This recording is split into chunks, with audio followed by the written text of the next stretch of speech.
Assalamualaikum warahmatullahi wabarakatuh.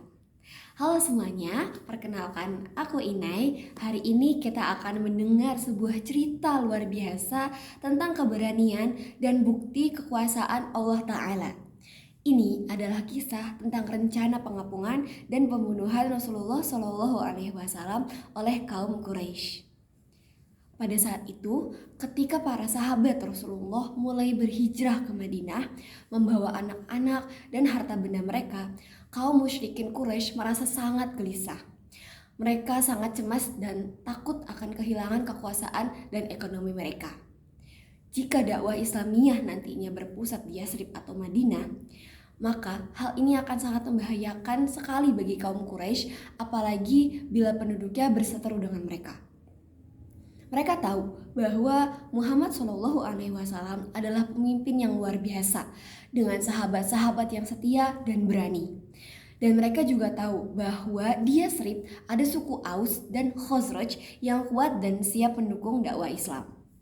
Karena itulah kaum musyrikin Quraisy mengadakan pertemuan penting di Darun Nadwah. Mereka membahas cara untuk menghentikan Rasulullah Shallallahu Alaihi Wasallam dan dakwah Islamnya. Pada hari Kamis, tanggal 26 Safar tahun 14 Kenabian atau sekitar bulan September di tahun 622 Masehi, para pemimpin Quraisy mengadakan pertemuan penting di tempat yang disebut Darun Nadwa. Mereka berkumpul pagi-pagi untuk membahas rencana jahat mereka. Pertemuan ini dihadiri oleh semua perwakilan kabilah-kabilah di Quraisy, seperti Abu Jahal mewakili Bani Makhzum, kemudian Jubair bin Mut'im, Tu'aimah bin Adi, dan Al-Harith bin Amir mewakili Bani Naufal bin Abdi Manaf, dan beberapa perwakilan lain dari Bani Abdu Syams dan perwakilan dari Bani lainnya. Mereka ingin mencari cara agar bisa menghentikan Rasulullah dan dakwah Islam. Ketika para pemimpin Quraisy datang ke tempat pertemuan mereka yang disebut Darun Nadwa, tiba-tiba datang seorang pria tua yang tampak berwibawa. Pria itu sebenarnya adalah iblis laknatullah. Ia menyamar dan mengenakan pakaian tebal, kemudian berdiri di depan pintu. Para pemimpin Quraisy bertanya, "Siapakah bapak tua ini?" Pria tua itu menjawab, "Aku adalah orang tua dari daerah Najd. Aku mendengar tentang pertemuan penting kalian. Mungkin pendapat dan nasihatku bisa membantu kalian."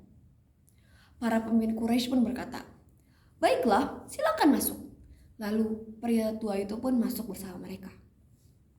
Setelah para pemimpin Quraisy berkumpul di tempat pertemuan mereka, mereka mulai mengajukan berbagai usulan untuk menghadapi Nabi Muhammad. Mereka berdebat lama sekali. Abul Aswad berkata, "Mari kita usir Nabi Muhammad dari kota ini. Kita tidak peduli kemana dia pergi. Dengan begitu, masalah kita selesai." Tetapi pria tua yang sebenarnya adalah iblis berkata, "Tidak, itu bukan ide yang bagus.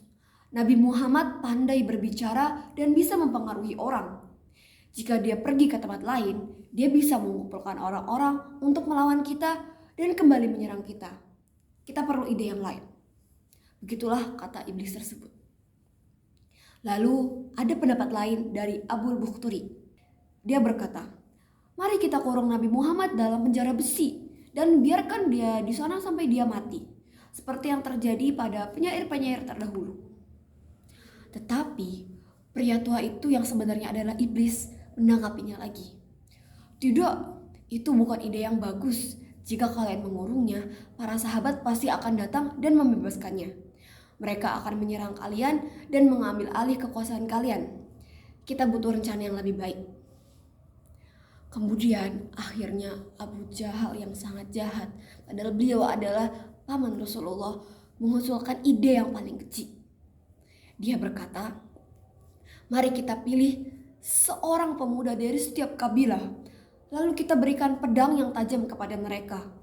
Mereka semua akan menyerang Nabi Muhammad bersama-sama, kemudian membunuhnya. Dengan begitu, semua kabilah bertanggung jawab dan keluarga Nabi Muhammad tidak bisa membalas dendam kepada kita. Mereka hanya bisa menerima ganti rugi dari kita." Dan sayangnya, mereka semua setuju dengan rencana ini. Mereka pun bersiap untuk melaksanakannya. Namun, Allah Ta'ala tidak membiarkan rencana jahat itu berhasil. Malaikat Jibril datang menemui Rasulullah dan memberitahukan rencana jahat mereka. Dia juga mengatakan bahwa Allah telah mengizinkan Rasulullah untuk berhijrah. Rasulullah SAW segera pergi ke rumah Abu Bakar di siang hari yang terik. Beliau memberitahukan Abu Bakar tentang rencana hijrah mereka. Abu Bakar sangat gembira karena dia terpilih menjadi teman hijrahnya Rasulullah. Pada malam hari, pemuda Quraisy mulai mengintai rumah Rasulullah. Mereka menunggu hingga Rasulullah tidur untuk melaksanakan rencana jahat mereka. Namun, Rasulullah memiliki rencana lain. Beliau meminta Ali bin Abi Thalib untuk tidur di tempat tidurnya dengan menggunakan selimut yang biasa beliau gunakan. Ketika malam semakin larut, Rasulullah SAW keluar dari rumahnya. Beliau mengambil tanah dari Al-Baqa dan menuangkannya di atas kepala mereka. Allah mencabut penglihatan para pemuda Quraisy sehingga mereka tidak bisa melihat Rasulullah pergi. Lantas kemudian beliau pergi menuju rumah Abu Bakar. Kemudian keduanya akhirnya keluar melalui pintu kecil di belakang rumah Abu Bakar menuju Ghafir. Para pemuda Quraisy terus menunggu di luar rumah Rasulullah tanpa tahu bahwa Rasulullah telah pergi. Namun, seseorang datang dan berkata, "Sungguh telah sia-sia kalian. Muhammad telah pergi dan menuangkan debu di atas kepala kalian." Mereka pun segera membersihkan debu-debu di kepala mereka dan akhirnya mereka masuk langsung ke rumah Rasulullah. Kemudian mereka hanya menemukan Ali yang sedang tidur di tempat tidur Rasulullah.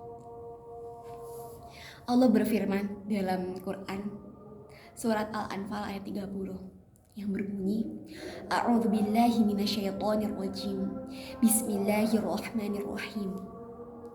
Wa idh yamkuru bika alladhina kafaru liyuthbituka aw yaqtuluka aw yukhrijuk wa yamkuruna wa yamkurullah wallahu khairul makirin. Artinya, dan ingatlah ketika orang-orang kafir Quraisy memikirkan daya upaya terhadapmu untuk menangkap dan memenjarakanmu atau membunuhmu atau mengusirmu. Mereka memikirkan tipu daya dan Allah menggagalkan tipu daya tersebut.